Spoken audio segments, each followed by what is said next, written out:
चाचा चौधरी और खाद।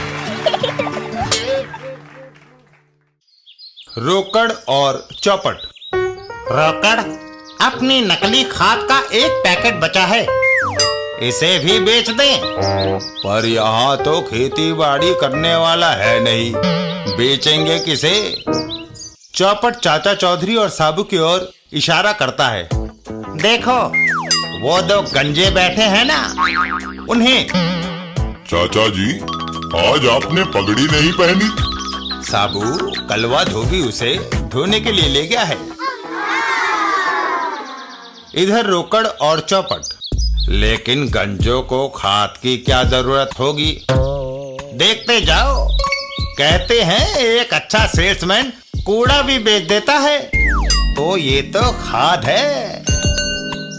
गालिब कमी नहीं इस दुनिया में बेवकूफों की, एक ढूंढो हजार मिलते हैं। और चौपट चाचा चौधरी और साबू की तरफ चल देता है।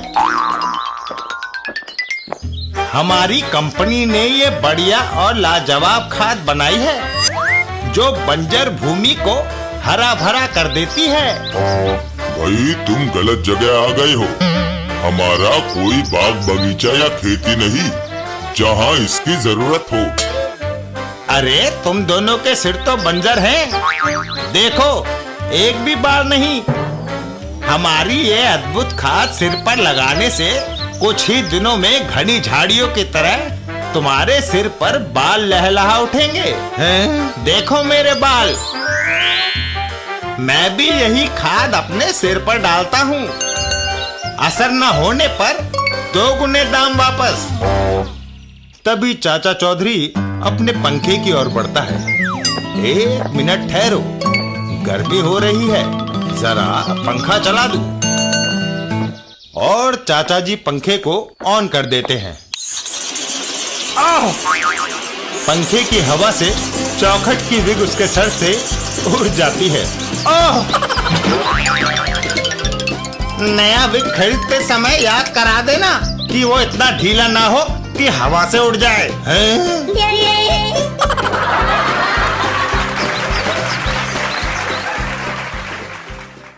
चाचा चौधरी और अनोखा जहाज।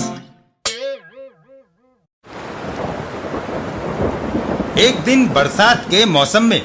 साबू, बरसात का मौसम आ गया है, अब तू भी एक छतरी खरीद ले। चाचा जी, मैंने छतरी बना ली है। ये देखो, पैराशूट में तारे फिट करके बीच में एक बिजली का खंभा लगा दिया है। वाह, मैं तो समझता था कि तू शरीर से ही लंबा चौड़ा है, अक्ल कम है, परंतु अब तो तुझमें अक्ल भी आती जा रही है। उधर शहर के एक भाग में, बचाओ बचाओ, बाढ़ का पानी हमारे घरों में घुस गया है। बाढ़ का पानी बराबर बढ़ रहा है। अगर उन्हें निकाला न गया तो शीघ्र ही सैकड़ों लोग डूबकर मर जाएंगे, बेचारे। उफ, बचाओ बचाओ। क्या करें, हमारे पास नाव भी नहीं है। क्या मदद लेने दूसरे शहर जाएं? जब तक हम मदद लेकर दूसरे शहर से लौटेंगे, तब तक बाढ़ का पानी उन सबको बहा कर ले जाएगा। तो फिर क्या करें? यहाँ पास ही चाचा चौधरी रहता है, चलो उसके पास चलें, वही कुछ करेगा।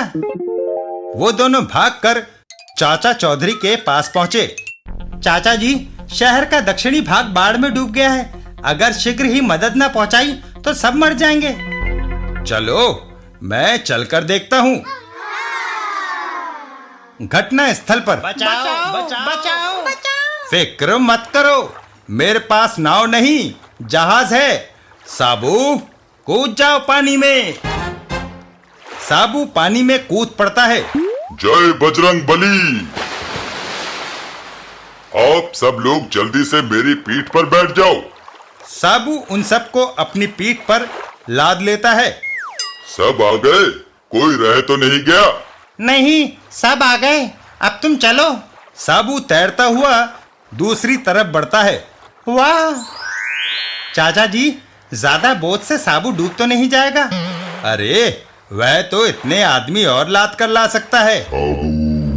कुछ देर बाद देखा, मेरा जहाज तुम्हारे सारे आदमी किनारे पर सुरक्षित ले आया।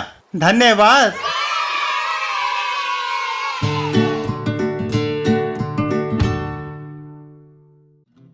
चाचा चौधरी दूध और पानी।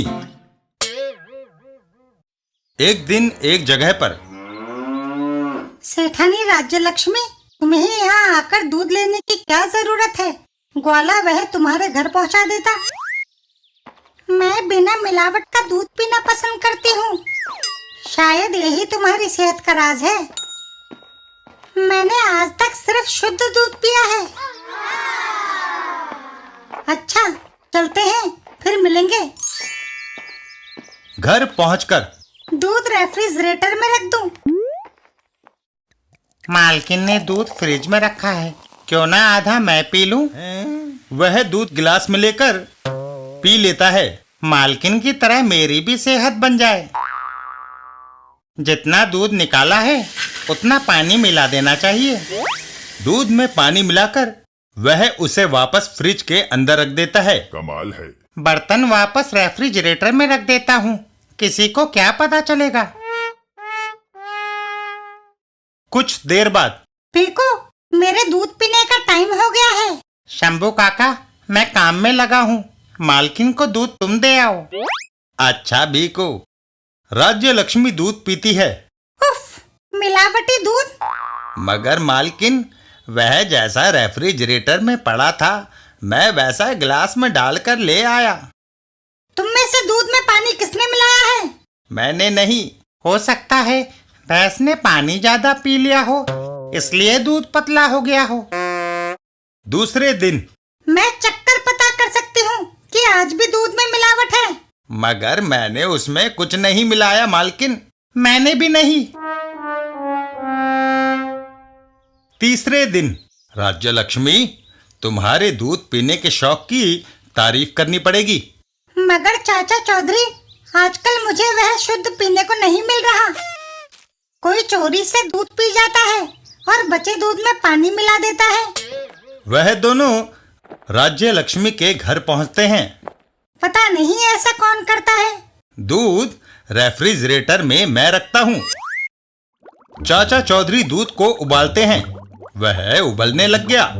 उबलते दूध को चाचा चौधरी फ्रिज के अंदर रख देते हैं। अब इसे रेफ्रिजरेटर में रख दूं। तभी कोई आसपास नहीं है, दूध पिया जाए। वह फ्रिज खोलता है। आहा, वह रहा बर्तन में। और बर्तन उठाते ही गरम दूध से जल गया। हाय, वह रहा चोर। स्टील का बर्तन गर्म होने से उसके हाथ से छूट गया। मगर रेफ्रिजरेटर में रखने से दूध ठंडा क्यों नहीं हुआ? मैंने फ्रिज की बिजली की सप्लाई बंद कर दी थी।